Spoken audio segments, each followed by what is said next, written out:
How to be more confident in everything we do? Before you do anything, you start doing meditation, then you will be confident in that particular thing. Before you do any work, start meditation. Then you will be automatically confident in the work. That meditation gives you the necessary energy, necessary intelligence. When you lack that energy, when you lack that intelligence, you can't perform confidently. So, sir, most of the time the truth is bitter and it's so hard to accept. And so, how will we. Truth is not bitter, truth is sweet. Untruth is bitter, sorry. Okay. Untruth is always bitter. Truth is always sweet. You must change your statement. Okay. But, sir, most of the time it seems to be bitter, though it is sweet. Right? So. It seems bitter from the point of the mind. It is sweet from the point of the soul. The mind is always against truth. That's why it says, hey, truth is bitter. But the soul says, truth is very sweet.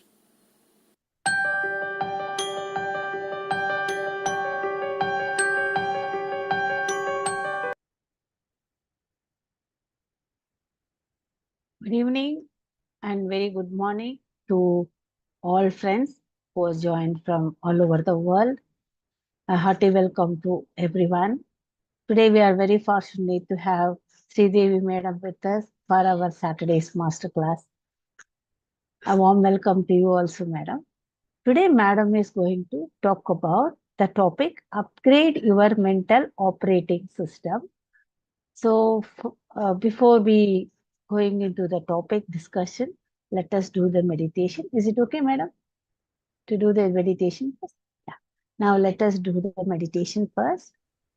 So sit comfortably, cross your feet, clasp your fingers, and if you are wearing specs, please remove your specs and close your eyes and observe your normal gentle breath initially. And we will be having the guided meditation track by our Chandra sir. So let us listen and do our meditation.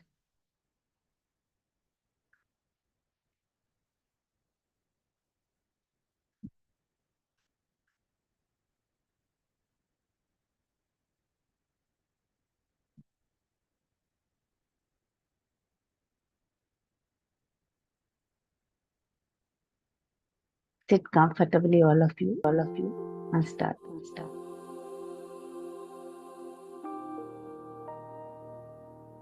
Dear friends,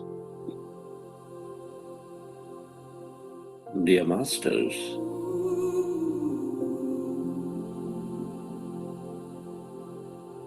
with your specs removed, eyes closed,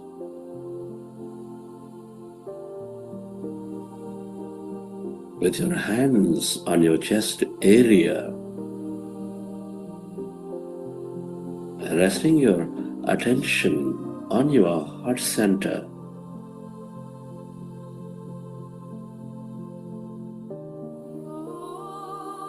Connect with your beautiful heart. With your attention on your heart center, with a slow, long, relaxing breath,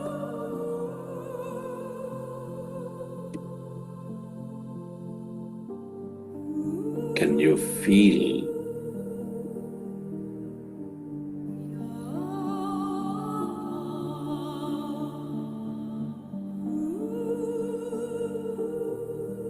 your beautiful heart? Feel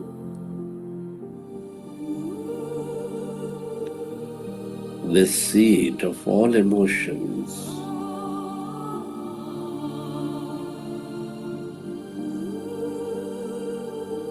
Nurturing all life.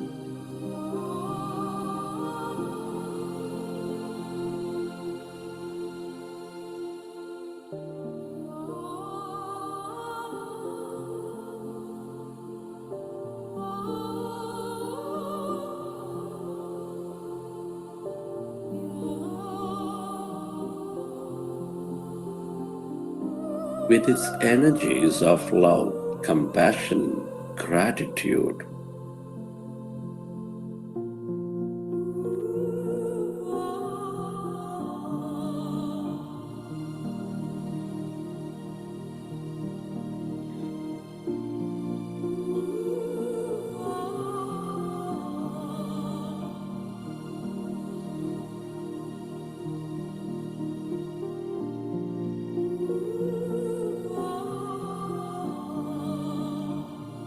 Can you recollect an experience from your past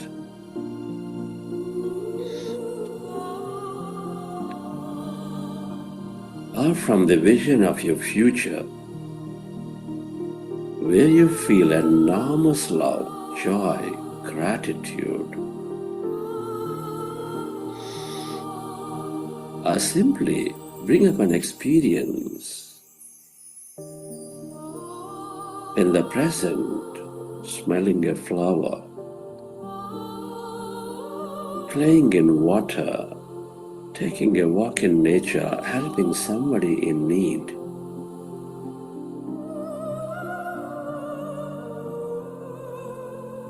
Imagine and bring up that moment and feel that energy.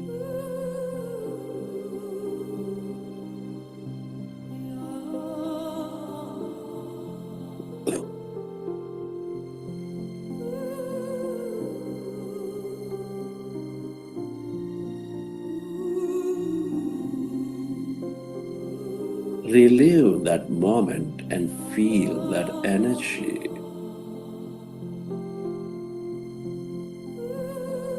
And allow yourself to spread that energy onto everything and everyone on this planet, or to someone who is in need, to help them heal, to help them elevate themselves.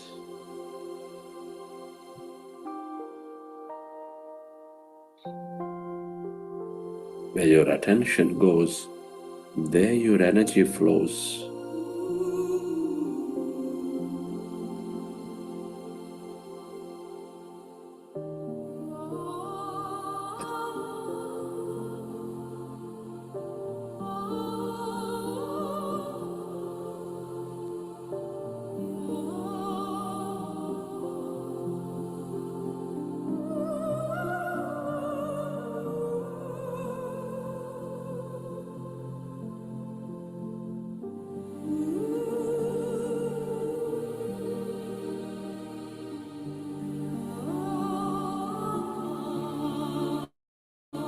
We're all deeply interconnected.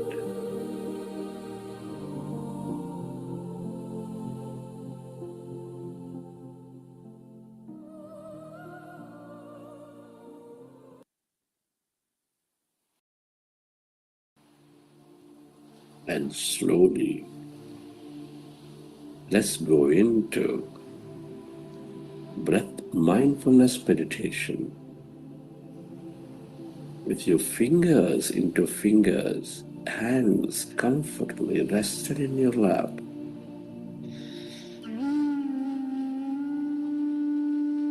Observe your normal, natural in-breath and the out-breath.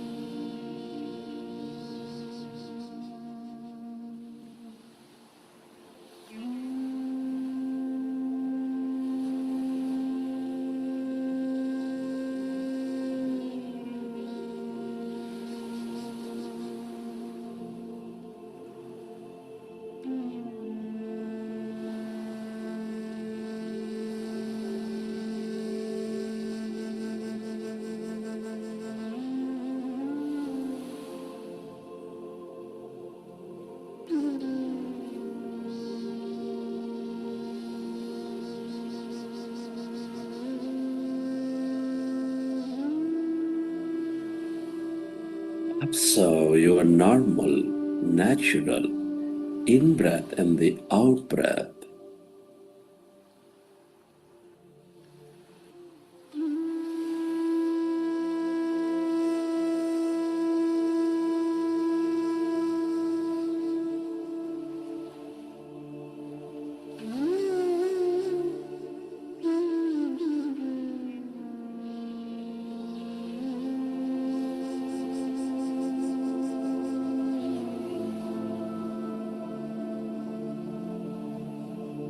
We are in a powerful group meditation,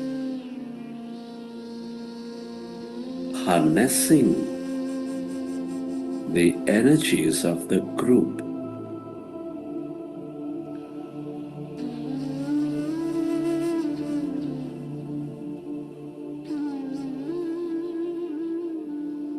When you observe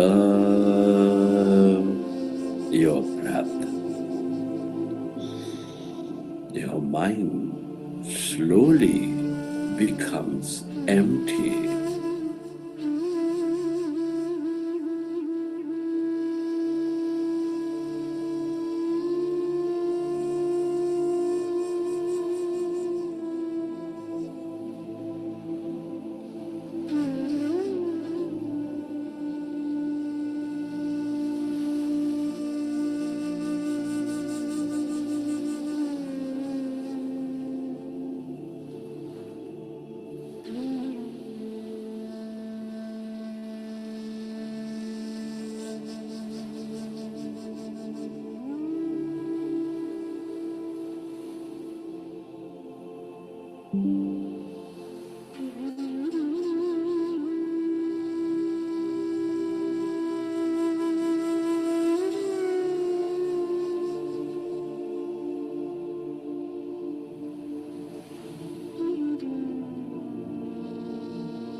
As the mind is becoming less and less of thought, calmer and calmer, allow yourself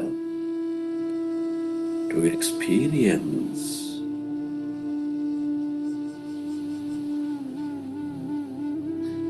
that greater calmness inside of you, emptiness all around you.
yourself to experience emptiness, that calmness.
All emptiness is energy. This is the quantum field of energy.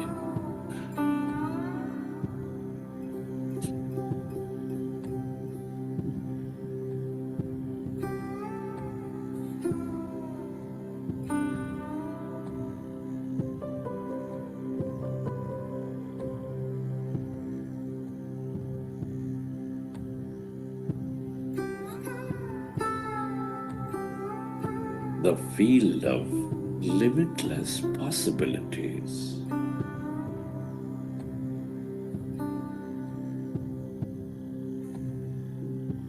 The longer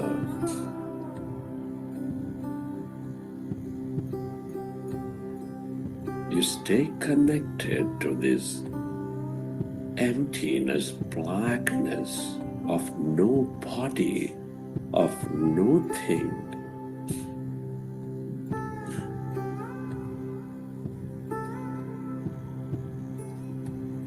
the more experiences you draw into your life.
It is natural to have thought.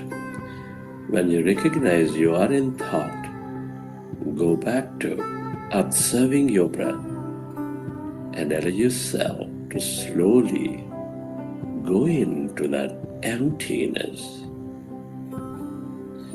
that field of light.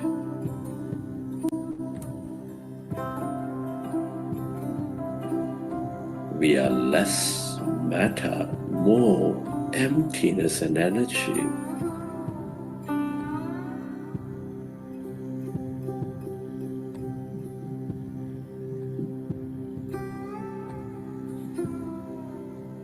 The longer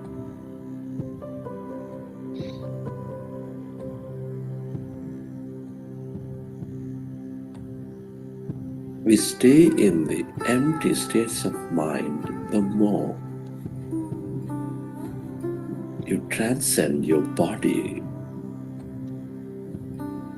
you go beyond matter, you experience emptiness and energy.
Relax, dear friends.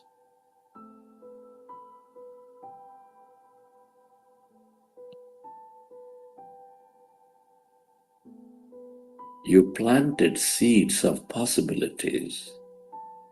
You primed your subconscious.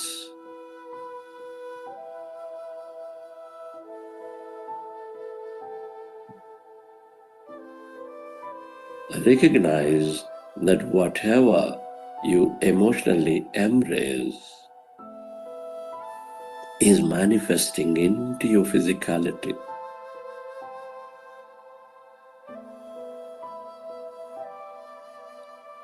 Be grateful for this opportunity to create. Be grateful for to everything and everyone who will help you to create this future. Your gratitude to your parents, teachers, mentors, family, friends, everyone in your life.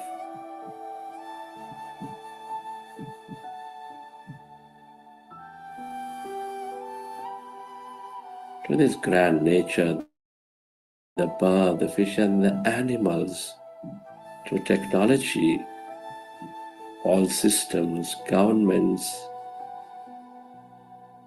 companies, to yourself, and to this intelligent quantum field for helping us experience, helping us create a new life.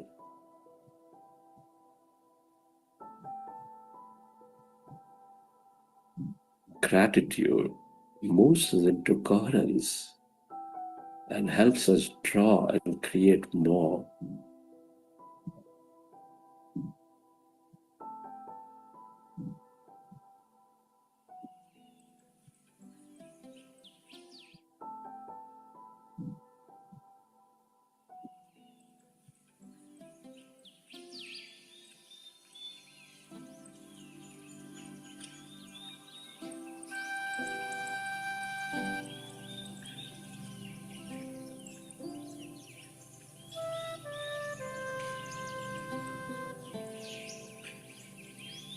Recollect your experiences from the session.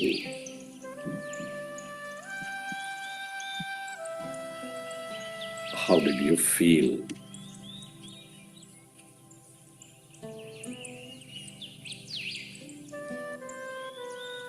What have you experienced? Whenever you're ready, can you keep your hands on your eyes for 5 seconds and then you may open your eyes.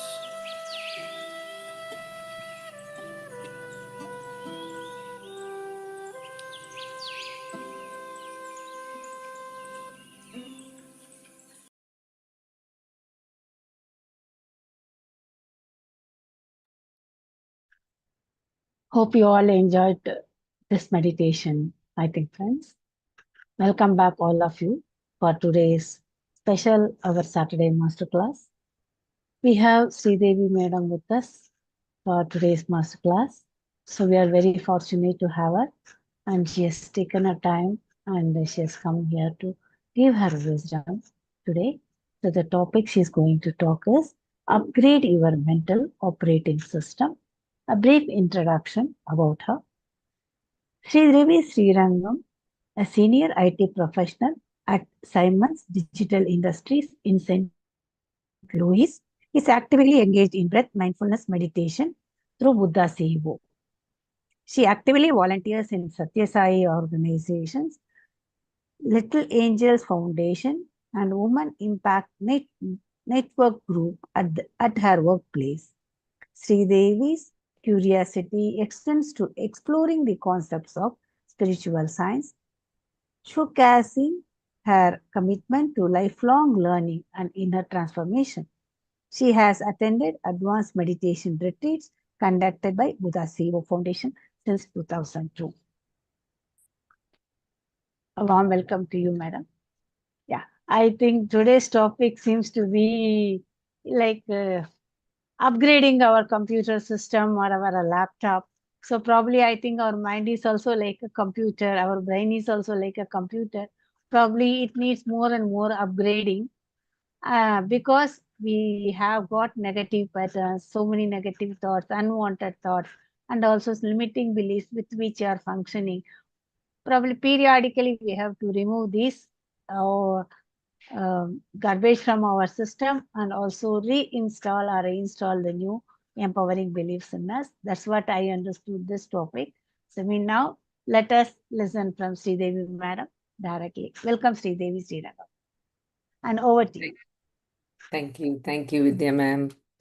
Can you hear me okay? Yeah.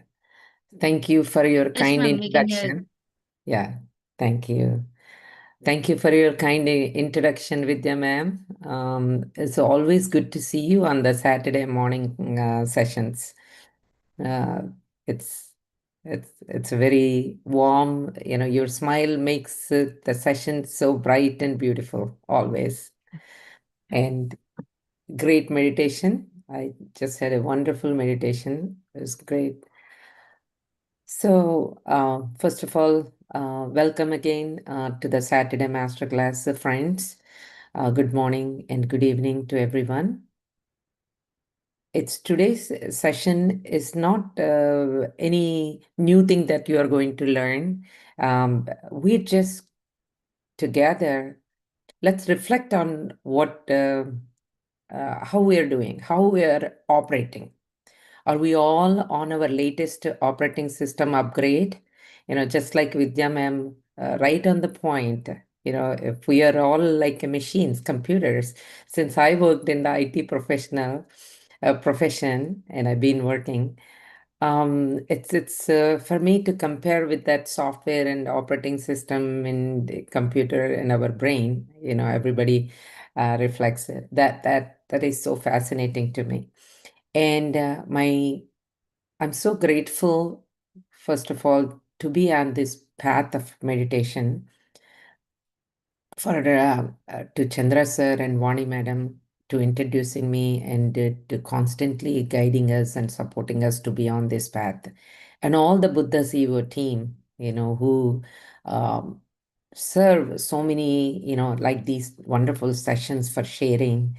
And I learned so much from others' sharings as well, and reading from books that are recommended from Buddha Seva.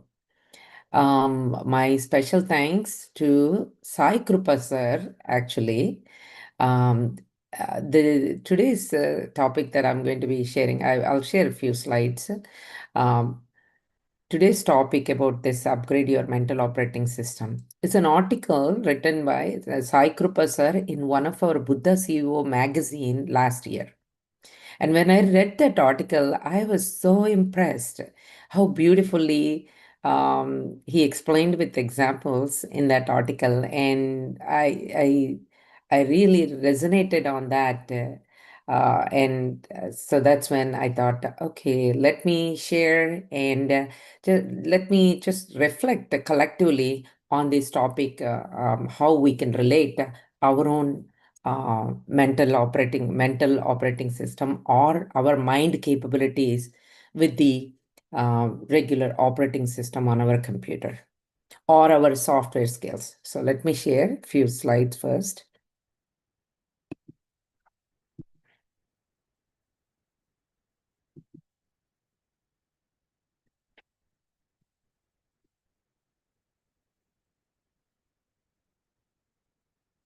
I hope you can all see the title slide.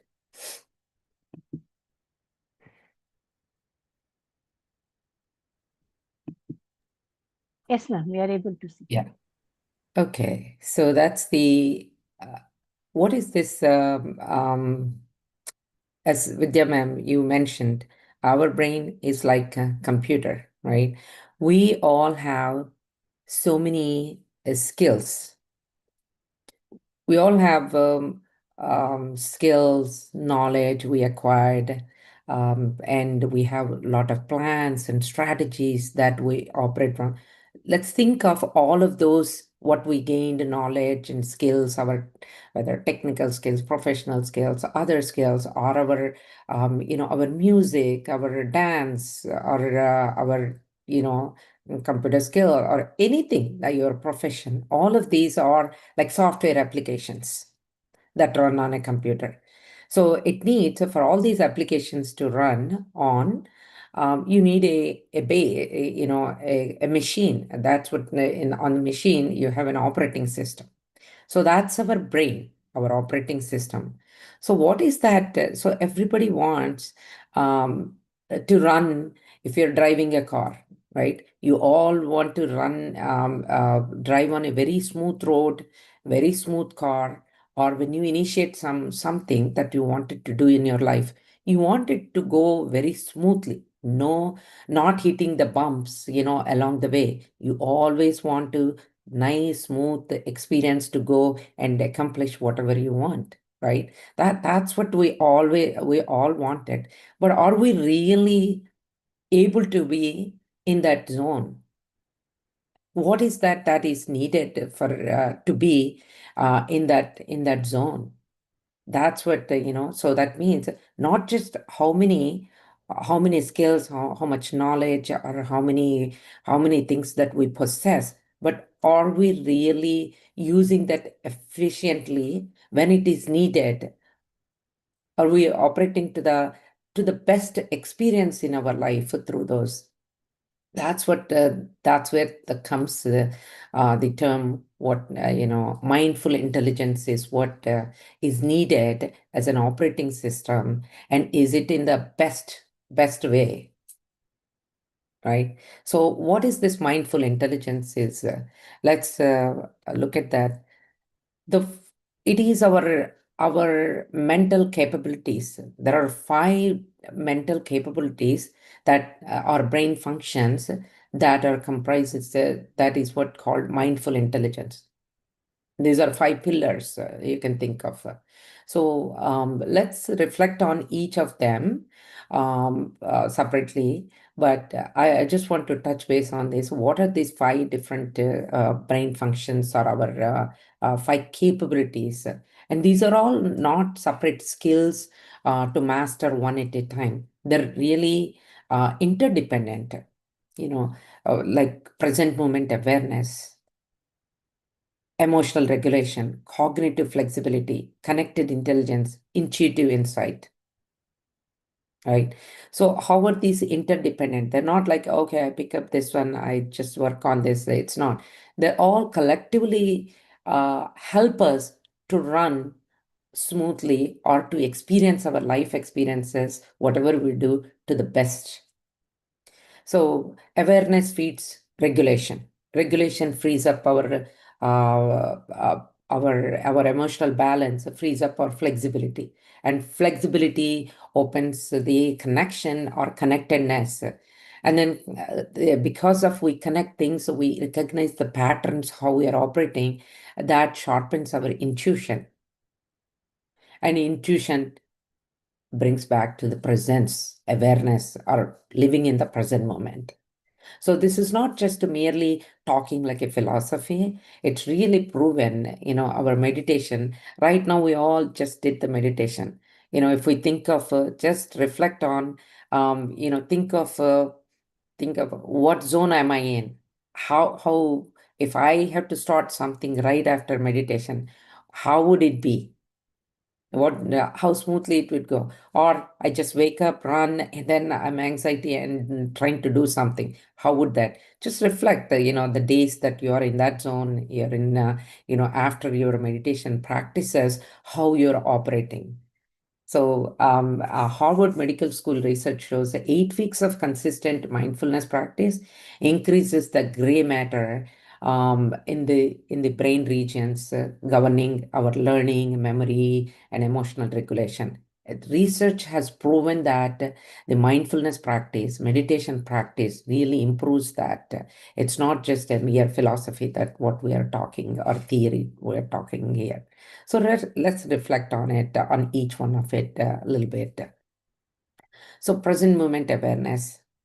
It's the it's the focus right now. Anything, whatever we are doing, we have to be in that zone, in that focus, ability to attention to our own current experience, to fully experience that. If you're listening, we're listening in the, let's say you're performing on a stage, you're performing dance. If we are not completely soaked into that or fully focused in that present moment living, or thinking, oh, last time I did this step wrong, or oh, that music wasn't good enough for me to listen, how would the dancer expression or for the audience feel looks like, right? That present moment awareness is very, very important to have the first basic fundamental is, let's not get into our past or future fear. Or when a student writing an exam, that's what we always say, forget about you did your best. when you sit down when you sit down and writing the test, you're just whatever before the exam, when you think of, oh my God, I forgot about that. Did I even read anything, prepare anything to my, that's how the anxiety. But just, when you are in your present, um, uh, calm your mind without any chaos and clarity, then what happens is you will absolutely focus into that present moment, and everything flows. And once you start writing the exam, everything flows beautifully into, right? That's where present moment awareness is very important. Forget about our future. Most of the time the stress comes because we either past or future we think about. Future is how would this test if I don't remember something. Past is something experienced when, oh, last time I did this, is the this time if I don't get this much percentage, there's no way I could be getting through this. So we all are aware of that, this how present moment awareness is very important. So let's reflect. In our day, usually we start with absolute focus. Where in your day does your attention leaks first? Between, as you're doing things during the day, at some point you're in a stress mode, or somebody said something, or some experience comes, and that's it. So just reflect on that. Usually what time of the day or when, and that's when you have to tap into back into your meditation practice, even for observing your breath for 5 minutes, 10 minutes also helps. So, and then the second one is emotional regulation. So this is very interdependent on the present moment awareness, right? What is the emotional balance, EQ? We all know that meditation greatly helps the EQ, emotional coefficient, emotional balance, coming from react to response. Right? The capacity to recognize an emotional state and consciously choose your response, rather than reacting or impulse reaction itself, greatly improves your relationships. Right? Even in a situation, you it's the when you react with, if you don't have the regulation of, because of the anger or assumption or some expectation, or it is usually one of those is what makes us to lose our balance, emotional balance. If you're really living in the present moment, not thinking about what happened or before, you always respond. Or if you take a few seconds, even somebody said something, if you take few seconds, you won't react in that moment of anger or guilt or fear or um, anything. These type of behaviors, it won't come into when you are in the present moment. Most of the time it is not what they said at that time. It is most of the time something is happening in your brain itself.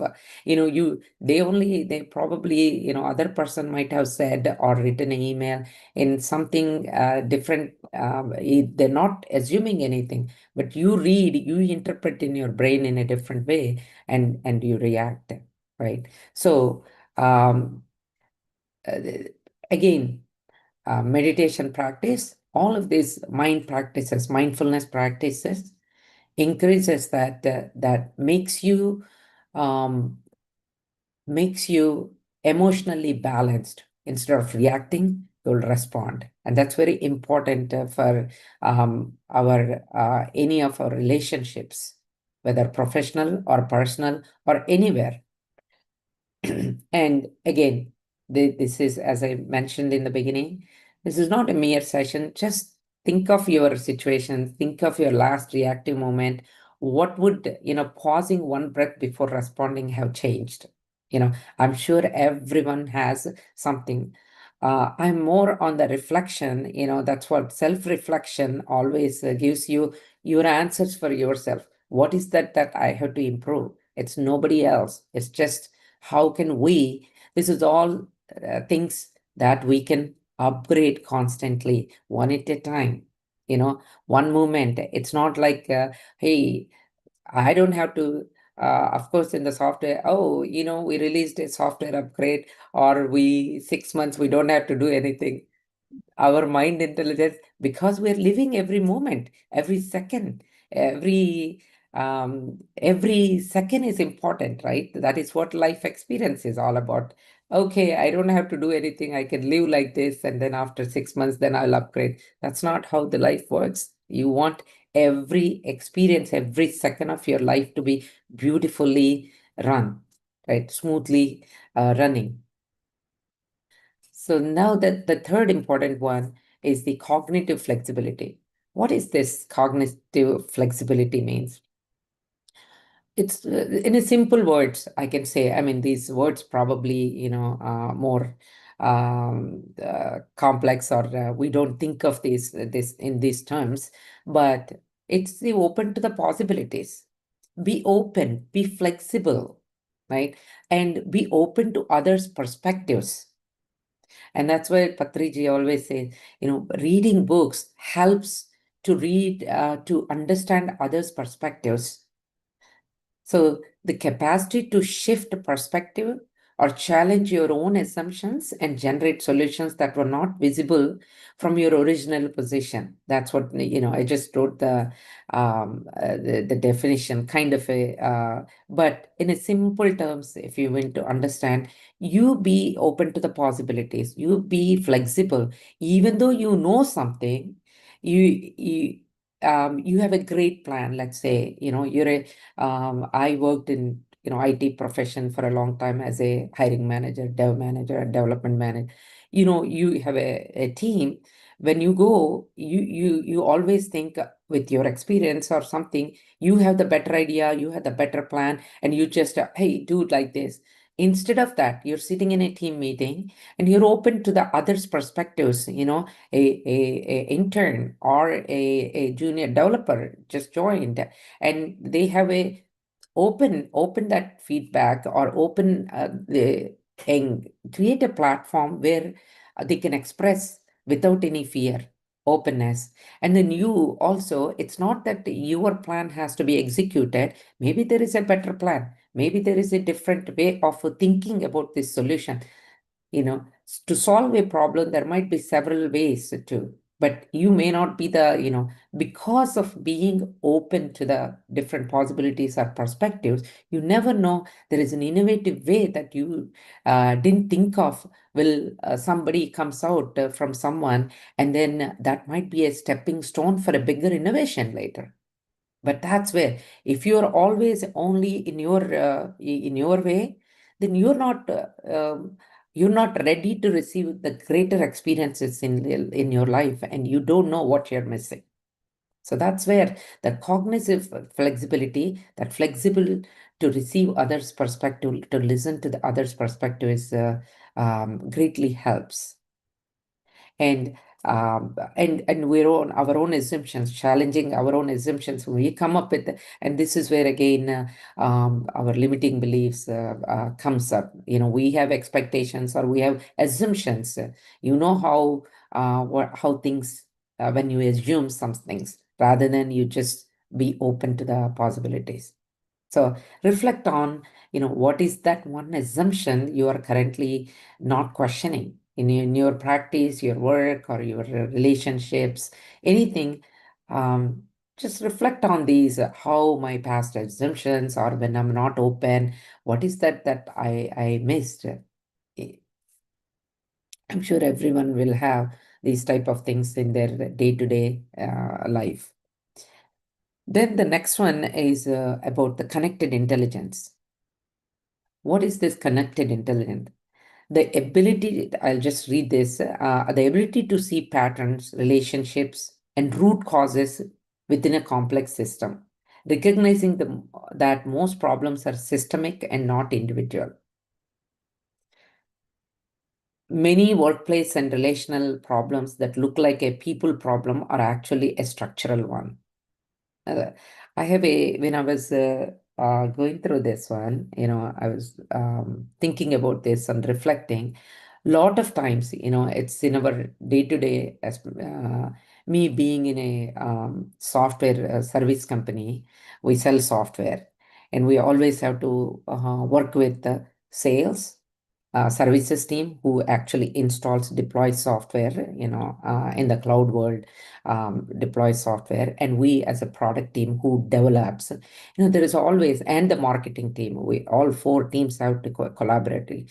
There's a lot of friction from the services and product teams or sales, because what happens is, the sales, we have a very, very situation. This is very recently. I was sitting in a meeting, and the services team who are responsible deploying that software to the customer was very frustrated. What they were saying, we have something called a price book that the sales has to sell only what is in the price book.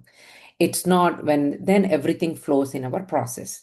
So there are some things that sales people are ahead and selling, which is the product team is still not ready, or it's not ready fully to deploy or something. And it's the friction. It's not about people, actually. When you go into the root cause, or it is not about people are bad. Everybody is trying to do their best in their job. But the friction point, and most of the meetings happens is either blaming, or because they're constantly getting that hurdle in there. It is structural, it is the process. Once you get out of that, people, rather than blaming them, or the product people are not ready, how come they're not giving it ready to do this, because they're hearing from the customer. It's always just sit back and recognize that, what are the dots that we need to connect to do this properly. Hey, next time, let's do this one, or where can we compromise. Right. That is where recognize the patterns, recognize our process rather than the people blaming. And that type of thinking, will help smoothen that, come to a conclusion or come to a solution smoothly, rather than being frustrated and stressed. Right.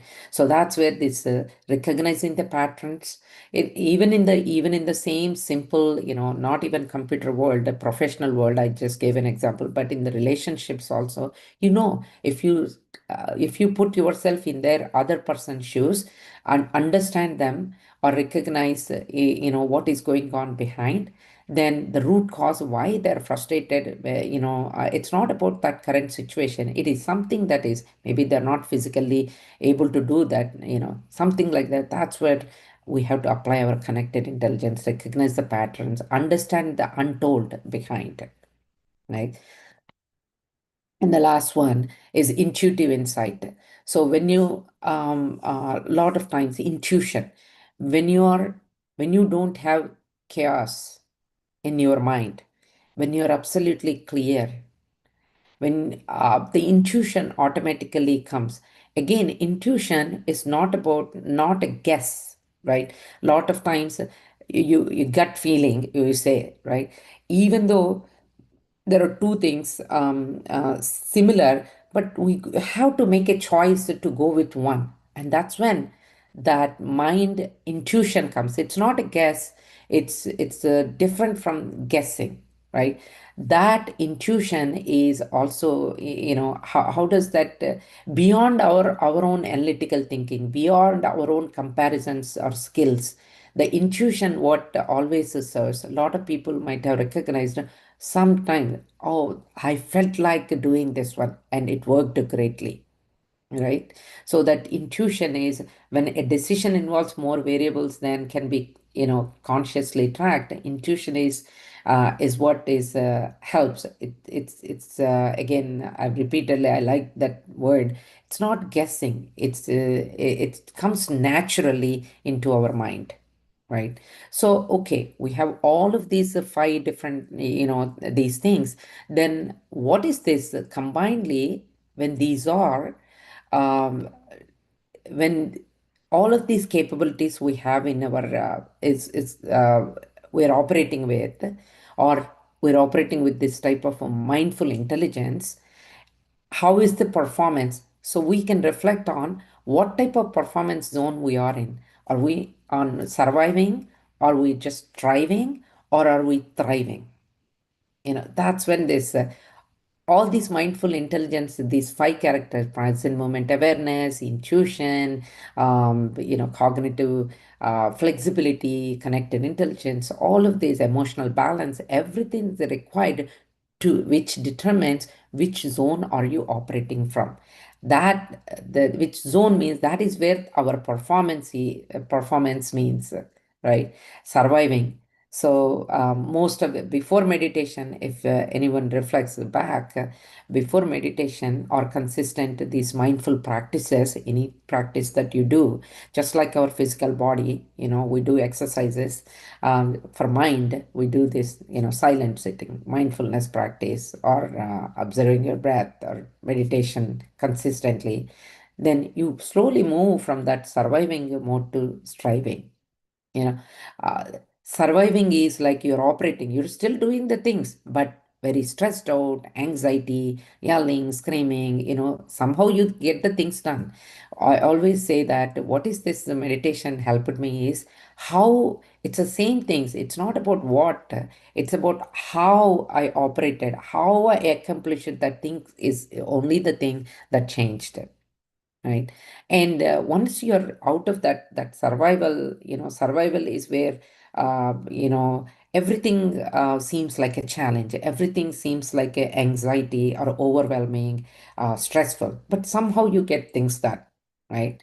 The next level of is striving zone, where you still meet with challenges, but you, with effort, with extreme determination, discipline, you can accomplish, you can accomplish things. You can accomplish things consistently also, but there is a lot of effort needed, discipline needed, all of this, right? But once you come into the thriving zone, what is that? That's when you feel the it's effortless. I heard a lot of people have in the Buddha CEO 40 days sessions, experience sharing. Now my job feels like effortless. Now everything seems beautifully. Everything is happening miraculously. I hear this, a lot in experience sharing. This is where our creativity flows in, the absolute clarity comes in, and the breakthroughs happen, innovative things happen. It feels like we're accomplishing without much effort, right? So this is where everybody wants to be, in that zone, right? What is it? So this is, as I again said, I don't know, Vidya ma'am, how are we doing on the time? I think I'm going to be wrapping up, but are we good with the time? So anyway, I'll conclude with just a few more uh, things. So you all know, heard in several things that with meditation practices, we can move into that thriving zone. That's where every experience looks beautiful. Every effort, everything seems effortless, right? So this is not a mere, as I mentioned in the very beginning, it's not a philosophy or a theory. There are proven scientific research that any meditation helps to reshape our brain with neuroplasticity. Our the amygdala prefrontal balance, the chronic stress weakens the prefrontal cortex while overactivating the amygdala. So there are a lot of researches already been done, and it's proven that the neuroplasticity increases with the meditation practices. I don't go to elaborate on this one. And again, let's reflect on these five capabilities of our mind, uh, and bring it to your own practice. If I just want to read this, the first one of the five capabilities, which is your strongest right now? Just reflect on it, and which one do you quietly avoid working on? And recall a real moment when a single shift of your own awareness changed the entire situation. And that reflect on your where does your daily practice stop translating into your daily life? The practices that you're doing in your daily life, is this really transforming you from inside out? Okay, so just reflect upon it in the next few days. um, and we will experience, like Patriji says, you see yourself, what is best. You see you're the master uh, of your own life. With that, I'll conclude. Thank you. And I'm so grateful for this opportunity. Again, Vidya ma'am, thank you so much. And all friends who joined and who took some time to reflect on your own mindful intelligence today. Thank you so much.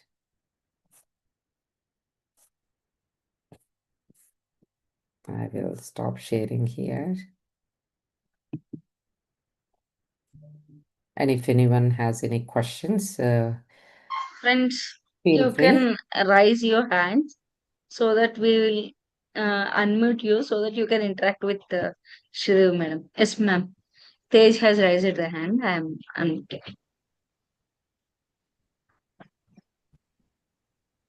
Yeah, you can speak, sir.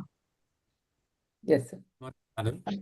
Uh, Yes, we can hear you. Yeah, go ahead. Thank you very much for the this thing that you mentioned. I have 2 points. One is in cognitive flexibility, you said that we have to reflect on assumptions that we are not currently questioning. And my difficulty is, first we must be aware of what we are not questioning, and only then we would be able to look at the assumptions. Because how do we get to that point where we are not even, they are not even in our awareness or in our understanding? How do we even come to the point where we identify the assumptions that we are not questioning? Right. So when you, maybe it isn't, yeah, it may not be always, right? When you're open to others' perspectives, it's automatically, oh, I only went with this plan, right? So it's not like, oh, I have these five assumptions. That simple one, as I said, I have a problem. I have a plan of, if I'm responsible or my team is responsible, I usually think, oh, maybe this is how, with my knowledge, with my own knowledge and skills and experience that I have certain plan, right? Assumptions means I have certain plan that, oh, if we do this, it would be, it can be solved, right? So maybe when you're open to the others' perspectives or others' ideas, you're already questioning, it's one way that you are not pre-assuming, and with a solid plan also, you may not go all the time. Maybe I only know the problem. I don't have any assumptions about this one. I'll just listen to the perspectives, and then that's when, but even when you listen to the perspectives, you assume that, oh, maybe this may not work, or this may be, even that. Why do you assume that it may not work? That itself is an assumption, right?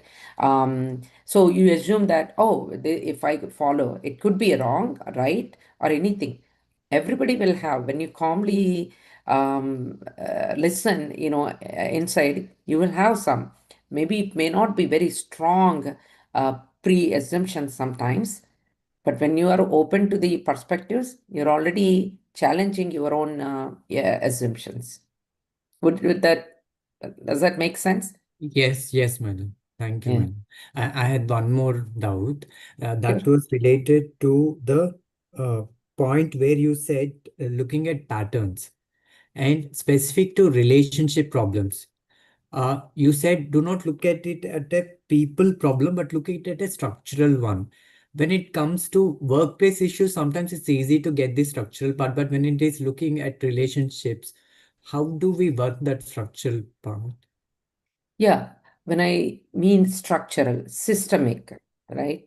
Something is a lot of times what I think in the relationship, that someone is not understanding us, or it's not just at that moment. Sometimes, always, you're not, let's say, um, my mom, when I was growing up, she's always, felt that she's always angry. Whenever things comes, she screams, and why? I don't want angry people. I'm very afraid of, like, when somebody screams, or, with a high voice, it already a controlled drama. It becomes like, right?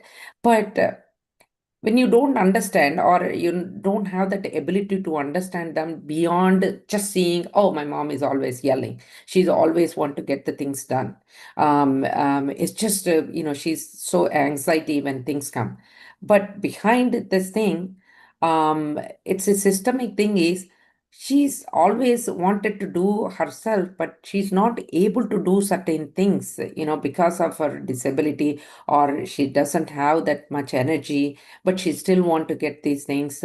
It's okay to be at that time. If we also scream, that means the systemic, or the problem is, if somebody understands, and we quietly, rather than reacting, why you want to, why are you always angry? When you say that, it triggers and goes to a next level of anger, right? You don't question them at that time, that why are you always angry, why are you yelling? Instead of that, it's okay, don't be anxiety, it will get done, right? It will get done. We can do, can I do it maybe little later? Right now I'm there, maybe in a soft, different voice, and try to understand why my mom is always, she want to get things done. She may be a perfectionist, or maybe she want to do herself, but she needs help because she would not be able to do. I recognize later she has a lot of back pain or something, which is not really visible. She's not sick, but something is bothering her always, and that comes out as, for small things also she gets anxiety, because the underneath is her body is not able to cooperate with what she wanted to accomplish.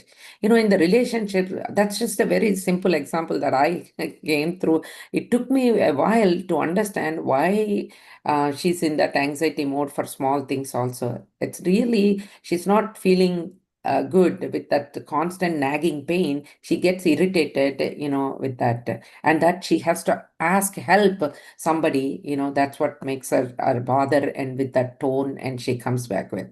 So in the relationships, a lot of times, if you understand, or that systemic things are happening, that's what I meant when you recognize that patterns, or when we are all calm in a good mood, we have to think about, why do you always come like that tone? Sometimes, that's when maybe the true, even if you don't understand, they might tell. if you give the time for them to speak. Does it make sense? Yes, madam. A lot. Thank you very much, madam. Very grateful to you. Thank you. Thank you.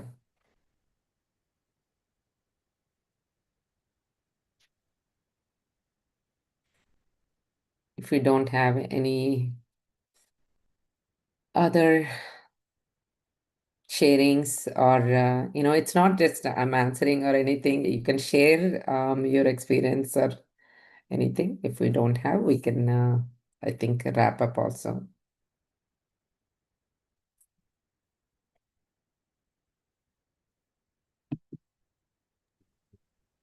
Anyone wants to share your experience, you can raise your hand, as we mentioned earlier.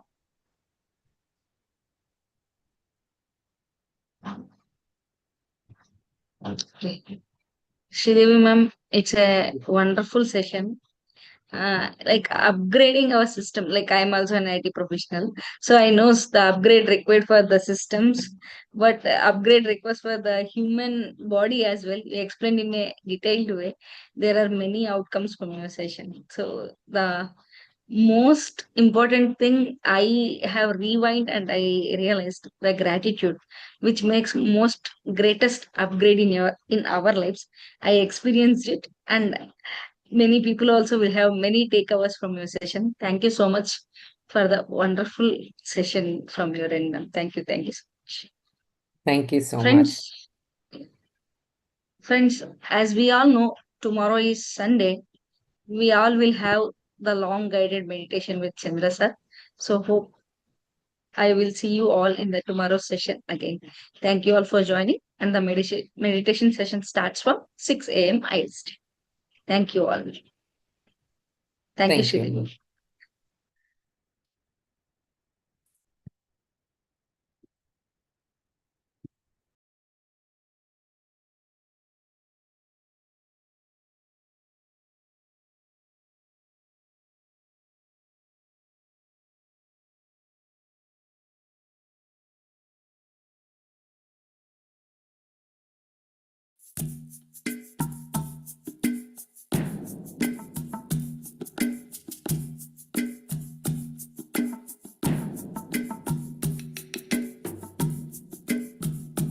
Thank you for this day. Thank you for this day, Spirit. Thank you for this day. This healing, this healing, this healing day. This healing, this healing, this healing.